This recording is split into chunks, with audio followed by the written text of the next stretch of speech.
পশ্চিমবঙ্গের দ্বিতীয় বৃহত্তম মেলায় এসে চোখ যেন ধাঁধিয়ে গেল। Hello friends, welcome back to miss I can. আমার আগের ভিডিওতে তোমাদের সঙ্গে পশ্চিমবঙ্গের দ্বিতীয় বৃহত্তম মেলা বাণীপুর লোক উৎসব ও মেলার প্রথম এবং দ্বিতীয় পার্ট শেয়ার করেছিলাম। আজ নিয়ে চলে এসেছি তার third part, shopping and food fair. প্রদর্শনী মেলার সব বিভাগগুলো ভালোভাবে ঘুরে আমরা চলে আসলাম এই মেলাতে। আর এখন আমরা মেলার ভেতরের দিকে প্রবেশ করছি। সো মেলার মধ্যে ঢুকেই আমরা প্রথমে একটা ব্যাগ কিনে নিয়েছি। আর এখানে তিলের চাক দেখে বেশ ভাল লেগেছে, এগুলো একটা নিয়ে নিলাম। খেতে তো দারুণ লাগে।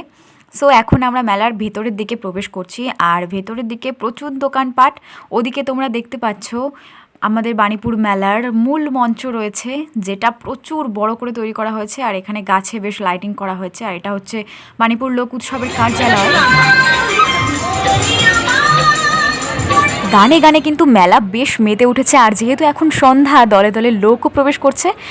আর বাণীপুর লোক উৎসব ও মেলার মূল মঞ্চ হলো এটা, যেটা এতটা বড় করে তৈরি করা হয়েছে। আর এখানে দেখতে পাচ্ছি বিভিন্ন সঙ্গীত শিল্পীরা গান গাওয়ার জন্য মঞ্চে উঠেছেন এবং ওপরটা দেখো কত সুন্দরভাবে সাজানো হয়েছে। এরপর আমরা খাবারের দোকানগুলোর পাশ দিয়ে চলে যাচ্ছি। নাগরদোলা রয়েছে যে এরিয়াটাতে, যেটা মানে সবচেয়ে বেশি আকর্ষণীয় মনে হয়েছে আমার মেলার মধ্যে। মানে যে জায়গাটা পুরো লাইটিং করে এত সুন্দরভাবে মানে উপস্থাপন করা হয়েছে, মানে অসাধারণ ছিল। জাস্ট এত ভালো ভালো লোভনীয় খাবারকে পাশ কাটিয়ে আমরা চলে যাচ্ছি সামনের দিকে। বিভিন্ন রেস্টুরেন্ট এখানে বসেছে। সো আমি একদমই ফুডি নই, এখানে বেশিক্ষণ আমি দাঁড়াচ্ছি না, এগিয়ে যাচ্ছি সামনের দিকে। অন্যান্য বার এসে এইসব খাবারের স্টলগুলো খুব একটা ঘোরা হয় না, বাট এবার আমরা একদম এদিক দিয়ে প্রবেশ করেছি। আর প্রতিটা দোকান এত সুন্দরভাবে সাজানো হয়েছে। এপাশ ওপাশে গলি রয়েছে, প্রচুর গলি রয়েছে, গলির মধ্যে দিয়ে আবার দোকান রয়েছে। হ্যাঁ, আমাদের কাছে অবশ্যই পাবেন।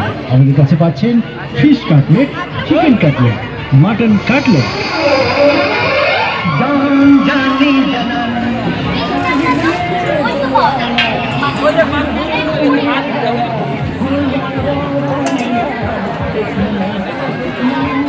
আমরা সেই কখন থেকে হেঁটে চলেছি, বাট এই খাবারের স্টলগুলো শেষই হচ্ছে না। একদিকে এই দোকানগুলো, আর অপর দিকে তো বিভিন্ন জুয়েলারির স্টল, আরও কত কিছু রয়েছে। ওই পাশটা মানে মূল যে মঞ্চ, তার এই দিকটাতে আরও প্রচুর দোকান রয়েছে। ওদিকটা তো আমাদের ঘোরাই হচ্ছে না।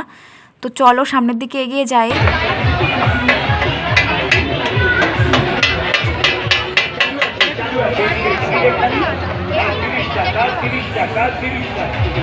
হ্যাঁ, জীবজন্তু জানবারগুলো দেখুন না। এই যে বাইরে যতগুলো ছবি আছে, আজকে ভেতরে দেখবেন গল্প।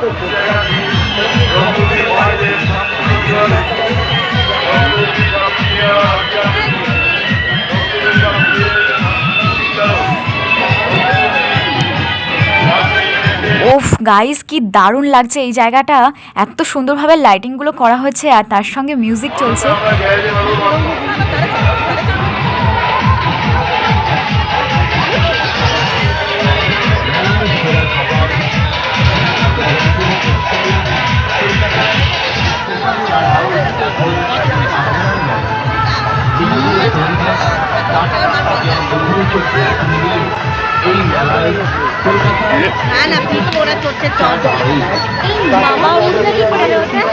আচ্ছা, তোমরা এই নাগরদোলাটাতে কি কখনো উঠেছো? এটাকে কি বলে যেন, ডিস্কো বা কিছু একটা হয়তো বলে। এখন অবশ্য কাউকেই চড়তে দেখিনি এটাতে, বাট ওই বড় নাগরদোলা আর বাকি রাইডগুলোতে কিন্তু সকলেই উঠেছে। এই বড় নাগরদোলায় ওঠার কখনোই ইচ্ছা হয়নি আমার, এত ভয় লাগে ওপর থেকে নিচের দিকে নামার সময়। তোমরা কারা কারা উঠেছো কমেন্টে জানিও।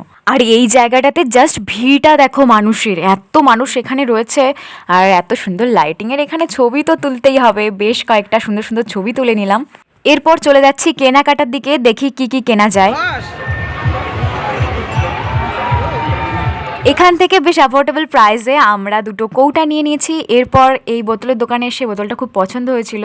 জুয়েলারির এই দোকানটাতে এত সুন্দর সুন্দর হাতের চুড়ি দেখে এত পছন্দ হলো, সো দুটো নিয়ে নিলাম। এত সব দোকান, কোনটা ছেড়ে কোনটা কিনবো চোখ যেন একেবারে ধাঁধিয়ে যাচ্ছে। আর এখান থেকে কিছু রান্না জিনিসপত্র কিনেছি, সেগুলো তোমাদেরকে আমি মিনি ব্লগে দেখাবো। সো মিনি ব্লগ দেখতে ভুলো না। আর আমার চ্যানেলে নতুন হলে চ্যানেলটা সাবস্ক্রাইব করে বেল আইকনটা অন করে রেখো। আর ফেসবুক থেকে দেখে থাকলে পেজটা ফলো করে দিও। আর এই জুয়েলারির দোকানে আসলে চোখ হয়ে যায় ছানা বড়া। প্রথমে দেখে সবই ভাল লাগে, পরে একদম কাছ থেকে দেখে না কিছুই আর ভাল লাগে না। তাই এদিকে আর বেশি ঘাটাঘাটি না করে চলে আসলাম খাবার দাবারের দিকে, কারণ এখন অনেকটাই রাত হয়ে গেছে। এরপর আমাদের বাড়ির দিকে রওনা দিতে হবে। এখান থেকে নিয়ে নিলাম ঘুগনি, যেটা খেতে কিন্তু দারুণ হয়েছিল। সচরাচর এরকম ঘুগনি খাওয়া হয় না, বাট এখানের ঘুগনিটা জাস্ট দারুণ ছিল। তারপর চলে আসলাম ফুচকা খেতে। ফুচকা তো না খেলেই নয়। এখন এই কাকিমা ফুচকার আলুটা মাখছেন, গন্ধটা তো বেশ ভালোই বেরোচ্ছে, দেখা যাক কেমন লাগে খেয়ে। আর এখন ফুচকার এত দাম বেড়েছে যে ওই 10 টাকায় 3টে কি 4টে ফুচকা খেয়ে না ঠিক মন পোষায় না, ঠিক কিনা বলো? আমি তো স্টলগুলোতে গিয়েই আগে শুনি 10 টাকায় কটা ফুচকা দেওয়া হবে। সো এখানে দেখলাম 10 টাকায় 5টা দেওয়া হচ্ছে, তাও পুষিয়ে যাবে। 20 টাকা বা 30 টাকা করে খেলে জাস্ট পুষিয়ে যাবে। আর বাড়ির জন্য কিছু জিলিপি নিয়ে আমরা চলে আসলাম একদম রাস্তায়। আর রাস্তার পাশ দিয়েও দেখো কত দোকান রয়েছে। আর এখানে দেখো চাটনি, জাস্ট দেখে একদম জিভে যেন জল চলে আসলো। এবার আমরা বাড়ির দিকে এগোবো। আর বাণীপুরের মেলা তো এবারের মানে এবছরের মতো শেষ। সো তোমরা যারা আমার আগের ভিডিওগুলো দেখোনি, পার্ট 1, পার্ট 2 অ্যান্ড ফার্স্ট দিনের শোভাযাত্রার ভিডিও, তোমরা গিয়ে চেক আউট করে নিও আমার চ্যানেলে। তারপর আমরা গাড়ি ধরে চলে আসলাম বাড়িতে। আর এসে পাটা বেশ ব্যথা করছিল, কারণ অনেকটা হাঁটাহাঁটি পড়েছে। আর সকলে মিলে খাচ্ছিলাম পপকর্ন। আর কি কি কিনলাম মেলা থেকে সেগুলো দেখছিলাম। এগুলো মিনি ব্লগে তোমাদের দেখাবো। সো আজকের মতো টাটা।